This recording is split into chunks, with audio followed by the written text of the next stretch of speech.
ये इस वक्त जो सूरत हाल है न सिर्फ पंजाब में, सिंध में, केपी में, बलूचिस्तान में, हर जगह हम नून लीग को बहुत मुतारिक देख रहे हैं। कहीं सीट एडजस्टमेंट हो रही है, कई लोग उनकी जमात में शामिल हो रहे हैं। तो ये वाला मामला में पाकिस्तान पीपल्स पार्टी के साथ नहीं नजर आ रहा। 8 फरवरी के इलेक्शन दरअसल PMLN versus Pakistan Peoples Party है या फिर तमाम जमातें वर्सेस पीपल्स पार्टी होंगे? देखिए, मुझे नहीं पता। मेरे तो इनके वालिद हमारे वो थे दोस्त तैमूर तालपुर हैं। वैसे तो आपको चाहिए था, खैर उनका भी वर्णन लेते हम लोग, जो उन्होंने पीर पार्टी बस आने वाले हैं अभी, बस 2-4 मिनट में आ रहे हैं, फिर मैं उनसे भी पूछूंगा उनसे ये बात। देखें, जमीर ने कुछ बातें कही, लेकिन उससे बड़ा सवाल ये है कि आज 2 माह रहते हैं, 8 फरवरी है, आज 8 दिसंबर है। तो कल तक जो है इलेक्शन कमीशन ने इलेक्शन के खिलाफ 17 दरख्वास्तें कबूल की हैं इंतखाबात के मुलतवी होने के सिलसिले। और आप वो हमें पता है कि किन लोगों ने की हैं, क्या उनका पस मंजर है, कोई तहसीलदार, कोई हवालदार, कोई पता नहीं मुकामी मुखबिर, पता नहीं कौन, जिनों के जरिए कराया गया। सवाल ये है कि जब चीफ जस्टिस ने ये कह दिया था, आपको याद होगा कि हम लोगों से तो कहा गया है ना, आप कहीं कुछ नहीं दीजिएगा, नीचे पट्टी भी मत चलाइएगा, हाँ बीवी से कह दिएगा कि इलेक्शन होंगे या नहीं होंगे। जब ये बात हतमी तौर पर आ गई, उसके बाद इलेक्शन कमीशन ने जो 17 दरख्वास्तें कबूल की हैं इंतखाब मुलतवी करने के लिए, और आपने मौलाना फजल रहमान ने भी इसके खिलाफ बयान दिया और कहा कि 2 सूबों में जो है वो सूरत हाल खराब है, वहाँ किस तरह इलेक्शन होंगे। तो अभी तो इलेक्शन के होने पर सवाल उठाया जा रहा है। आखिर ये तो तौहीन की है उन्होंने अदालती फैसले की, इलेक्शन कमीशन ने तौहीन की है कि कागजात। अब अगर आज कल सुना गया, हफ्ता इतवार आ गया, यानी अब 11 तारीख को, तो आप 14 दिसंबर को इन्हें शेड्यूल देना है 54 दिन के लिए। 11 दिसंबर को दरख्वास्तें सुनेंगे तो 1-2 रोज में लगाएंगे या नहीं लगाएंगे? कबूल क्यों कहीं गई?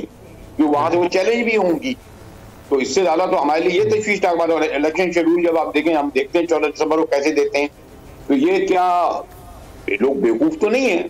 जमीर हैदर, हम जैसे लोग जब ये खबरें पढ़ते हैं तो हमें भी तशवीश होती है ना, जब एक कसीर रशाद अखबार बड़ी लीड भी लगाता है मौलाना की, और फिर इलेक्शन पे सवाल होता है कि मतलब सिक्योरिटी और फंड नहीं मिले, फंड मिल गए या नहीं।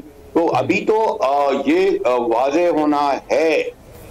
और जहां तक आप कह रहे हैं कि जी नवाज लीग, हम हमारे ज़मीर हैदर ने कहा, भाई उन्हें रोकने टोकने वाला कौन है? 21 अक्टूबर से लेकर आप देखिए कि मियाँ साहब को किस तरह फैसिलिटेट किया जा रहा है। ऑलरेडी ऐसा लगता है कि वो वजीर आजम है। अभी मैं देख रहा था, एक तरफ भाई बैठे हैं, दूसरी तरफ बेटी बैठी हैं। दूसरी पार्टियों को देखें उनके साथ क्या हो रहा है, अब मैं उसका जिक्र नहीं करूंगा इस वक्त। 10,000 कारकुन जेलों में, या तो जेल जमीन, या फिर वो नाअहल, या पार्टी छोड़ने पर मजबूर। क्या दुनिया की आंखों में झोल जाती रह सकती है?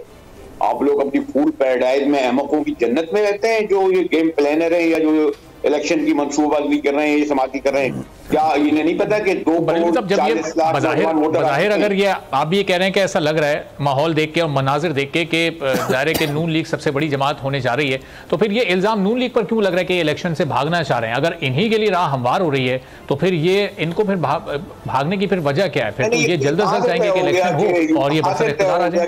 सबसे बड़ी बात है भाई, अगर अप्रैल से लेकर ज़मीर हैदर पूछिए, इनके बाद ज़्यादा फैक्ट फिगर होंगे, जितने भी ज़मीनी इलेक्शन हुए उसमें हारे हैं। जो 22 इलेक्शन जो सीटों पे थे, उन 22 में से 18 सीटों पे हारे थे या नहीं हारे थे? लाहौर की तमाम नशिस्तों में शायद 1 पे कामयाब हुए थे। तो ये कैसे आपने खबर बन लिया कि वो इलेक्शन जीतने जा रहे हैं? वो तो मेरा ये ख्याल है कि बज़ाहिर जो जैसे जो आपसे गुफ्तगू से जो एक परसेप्शन बन रहा है, वो जो परसेप्शन यही बन रहा है कि वो शायद इलेक्शन को भागे, क्योंकि बिलवास्ता हुकूमत तो उनकी है ना। और क्या चाहते हैं वो? क्या ये निगरां हुकूमत है? उनकी कार्बन कॉपी है ना, इन्हीं के नामजद करदा लोग हैं ना। तमाम केसेस विड्रॉ हो रहे हैं, तमाम चीजें रिलीफ मिल गई हैं, और जब इन्हें पता चला कि इन्हें कामयाब नहीं होंगे तो यही तौजीह बयान कर रहे होंगे, जैसे मैंने पहले इन्होंने करी थी। क्या कोई इस पार्लियामेंट ने बैठकर ये इख्तियार सदर से लेकर इलेक्शन कमिश्नर को नहीं दिया था कि इलेक्शन की डेट देगा? और उसूलन इनको 8 नवंबर को इलेक्शन कराने से 11 अगस्त को जब इन्होंने 3 महीने का करा था, किस कानून के जरिए? अभी भी तौहीन अदालत के मुर्तकब हुई है इलेक्शन कमीशन। आईन और कानून की इन्होंने तोड़ा है कि इन्होंने इलेक्शन नवंबर में नहीं कराए। अच्छा, कुछ नहीं किया तो मुझे ये भी जरा बता दीजिए, जमीर को जरा ज्यादा इस पर दरक होगी कि अगर 8 फरवरी को भी इलेक्शन नहीं कराते तो क्या होगा? आईन खामोश है, बताइए ना। सही। सब्सक्राइब करें और बेल दबाएं ताकि कोई खबर रह न जाए।